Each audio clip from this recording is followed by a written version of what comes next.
इस news headlines के प्रायोजक माइथन निर्माण का मानदंड।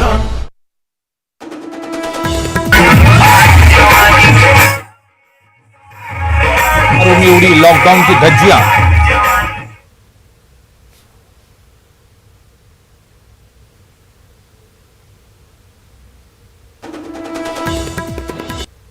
क्या बोल रहे हो?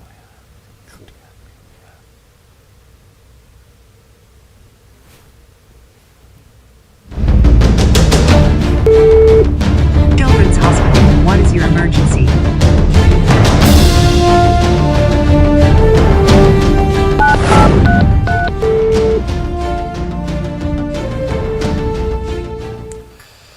नमस्कार, मैं हूं आपके साथ अलीम अतहर। कोरोना के आंकड़े लगातार कम हो रहे हैं, लेकिन खतरा अब भी बरकरार है और सही जानकारी और प्रोटोकॉल का पालन ही आपको इस बीमारी से बचा सकता है। हम आपको लगातार अपने खास कार्यक्रम हेलो डॉक्टर के जरिए सही जानकारी मुहैया करा रहे हैं।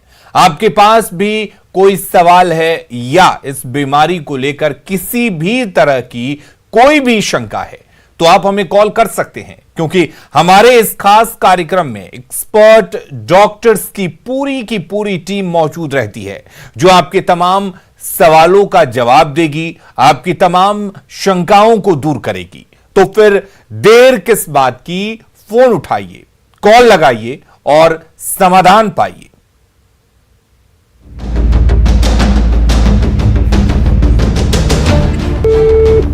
Children's Hospital, what is your emergency?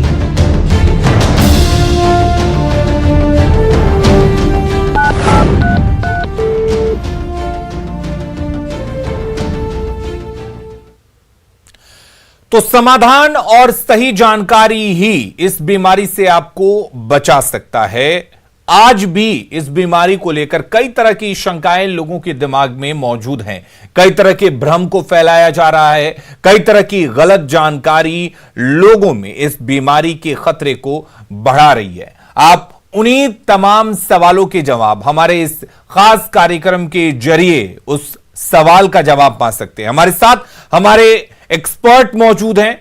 आज के हमारे एक्सपर्ट हैं doctor Nikhil Ranjan Chaudhary, assistant professor हैं IGIMS में। इसके साथ ही हमारे साथ डॉक्टर नेहा सिंह भी जुड़ेंगी, पैथोलॉजिस्ट हैं पटना एम्स में, और doctor Prabhat Ranjan Covid researcher हैं। आप तीनों का बहुत बहुत स्वागत है। हम सवाल लेंगे, लेकिन सबसे पहले हम ये जानने की कोशिश करेंगे आपसे डॉक्टर निखिल रंजन चौधरी, दूसरी लहर में सबने काफी कुछ खोया, कई लोग जो हैं इस बीमारी से ग्रसित हुए और कई परेशानियों को झेलना पड़ा, लेकिन इस बीच तीसरे लहर की आहट की भी खबर है। ये तीसरी लहर क्या कुछ होगी, तीसरा फेज क्या होगा कोरोना को लेकर?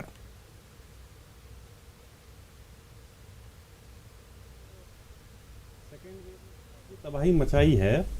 फिलहाल अभी तक तीसरी वेव की सिर्फ आशंका जताई जा रही है, ऐसा कोई कंफर्म नहीं है कि तीसरा वेव आएगा ही। दूसरा, और अगर वो आता है तो वो तीसरा वेव क्या इस वेव से ज़्यादा कमज़ोर होगा या ज़्यादा मजबूत होगा या ज़्यादा तबाही होगा, अभी फ़िलहाल इसे लेके कुछ कहा नहीं जा सकता है। हाँ, ये ज़रूर है, ये बात ज़रूर डेफिनेटली कहा जा सकती है कि अगर जो वैक्सीन की कवरेज है, अगर उसे अच्छे से बढ़ाया जाए, पूरी जनसंख्या को कवर किया जाए, तो तीसरी लहर आने की संभावना बहुत कम हो जाएगी। साथ ही यह भी कहा जा रहा है कि अगर तीसरी लहर आएगी तो वो बच्चों को, युवाओं को ज्यादा इफेक्ट करेगी। फिलहाल हमारे पास इसके लिए कोई साइंटिफिक एविडेंस तो नहीं है, लेकिन ये बात तो तय है कि अगर वैक्सीन कवरेज बढ़ता है और हम लोग सब एहतियात बढ़ते हैं तो तीसरी लहर के खतरे को बहुत हद तक कम किया जा सकता है। डॉक्टर प्रभात रंजन, आप कोविड रिसर्चर हैं, तीसरे वेव को लेकर क्या कुछ जानकारी? और सवाल ये कि पहले ये कहा जा रहा था कि पहले फेज में, पहली लहर जब कोरोना की आई थी, जब हमारे देश में कोरोना ने दस्तक दी थी, उसके बाद कहा गया था कि ये जो वायरस है धीरे धीरे कमजोर होता जाएगा, लेकिन जो दूसरी वेव आई इसमें इस वायरस का अटैक ज्यादा देखने को मिला। तो कितनी सच्चाई है? क्या वाकई ये माना जाए कि तीसरा फेज या तीसरी वेव जो होगी वो ज्यादा खतरनाक हो सकती है, या वाकई वायरस कमजोर पड़ जाएगा? अलीम जी, मैं जो आपको कुछ डाटा बेस्ड बातें बताऊंगा ये दूसरी लहर और तीसरी लहर की बात के बारे में। पहला बात यह है कि यदि आप ध्यान से देखेंगे, जो मैंने स्टडी किया है 120 कंट्री और इंडिया के जो 25 स्टेट्स ज़्यादा अफेक्टेड हैं उनको देख के, पिछले जनवरी से लेके अभी तक के डाटाज को यदि एनालाइज करेंगे तो इसका जो पैटर्न है कोविड का वो थोड़ा स्पेसिफिक है। यदि आप उसको ध्यान से देखेंगे, किसी भी कंट्री में फर्स्ट वेव्स आने के बाद सेकेंड वेव्स के आने के बीच में एक टाइम इंटरवल था, और जो फर्स्ट वेव का पीक्स आया था वो डायरेक्ट गायब नहीं हुआ था, वो धीरे धीरे सॉ टूथिंग में बीच में कभी अचानक से केस नंबर बढ़ जाएंगे, अचानक से किसी दिन आपके डेथ बढ़ जाएंगे और फिर धीरे धीरे वो नीचे आता है। फिर 2 से 3 महीने के गैप के बाद आपका सेकेंड वेव आया, चाहे वो ब्राज़ील हो, चाहे यूके हो या यूएसए हो या इंडिया के बहुत सारे स्टेट्स या पार्टिकुलर सिटीज हो जहाँ पे सेकेंड्स में, जैसे दिल्ली में सेकेंड थर्ड वेव्स ऑलरेडी जा चुका है। तो इसके पैटर्न का कारण क्या है? जैसे इलेक्शंस को लोगों ने बताया, मास मिक्सिंग को बताया। चलिए प्रभात रंजन जी, हम आपके पास लौटेंगे और तमाम जो डेटा बता रहे हैं उसको कंटिन्यू करेंगे। हमारे साथ एक दर्शक जुड़ गए हैं, उनका सवाल क्या कुछ है। पटना से हमारे दर्शक प्रभात जुड़े हुए हैं। प्रभात, क्या सवाल है आपका? प्रमोद, क्या सवाल है आपका?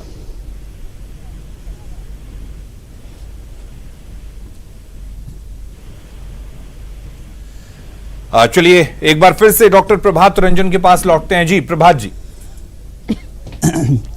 तो आप जब इस पैटर्न को देखते हैं तो एक सॉ टूथिंग आता है आपके सेकेंड वेव्स में भी, फर्स्ट वेव्स में के बाद भी टैपर होने में।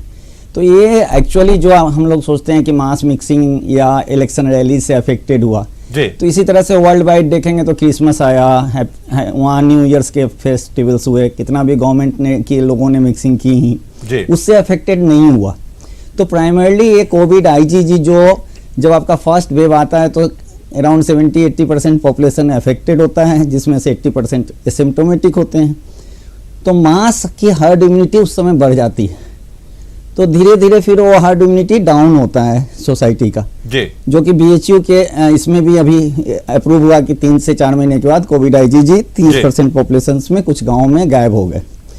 तो अब ये साइंटिफिकली प्रूव्ड भी हो गया। तो ऐसे ही अभी आपका 2-3 महीने तक आपके सोसाइटी का जो वेव्स आया था, सेकेंड वेव बहुत हाई था, अराउंड 90% फैमिलीज में ये घर में किसी न किसी एक आदमी को इन्फेक्शन था ही था, पॉजिटिविटी, और बाकी लोग एसिम्प्टोमेटिक थे। तो ये अगले 2-3 महीने तक आपका हर्ड इम्यूनिटी हाई रहेगा सोसाइटी में। वैक्सीन वाला भी पार्ट आएगा और हर्ड इम्यूनिटी को बढ़ाएगा। तो ये 2-3 महीने तक टैपर होता रहेगा आपका। अभी 2-3 महीने तक आप मान सकते हैं कि थर्ड वेव्स नहीं आएगा। एक्सपेक्टेड जो भी बात कर रहे हैं थर्ड वेव्स की, तो थर्ड वेव्स 2-3 महीने तक नहीं आएंगे। इस 2-3 महीने में टैपरिंग होंगी, जिसमें बीच में फ्लक्चुएशंस होंगे, जैसे सॉ टूथिंग होंगे के बीच में ऐसे ऐसे ऊपर नीचे ग्राफ्स आपके केस नंबर के, डेथ के या इसके होते रहेंगे और धीरे धीरे वो टैपर होगा। तो सेकेंड वेव ही अभी 2-3 महीने तक आपका टैपरिंग होगा। सो थर्ड वेव उसके बाद फिर 2-3 महीने के गैप के बाद यदि हर्ड इम्यूनिटी आपका लो होता है, वैक्सीन कवरेज हाई हो जाएगा, तो उसकी संभावना और घटेगी। सो अभी मैनेजमेंट का जो मेन उद्देश्य होना चाहिए, जो ये 2-3 महीने में केसेस आपके वाइब्रेट करेंगे उसको कंट्रोल करने का। चलिए हमारे साथ डॉक्टर नेहा सिंह भी जुड़ी हुई हैं, पैथोलॉजिस्ट हैं पटना एम्स में। नेहा, आपसे जानना चाहेंगे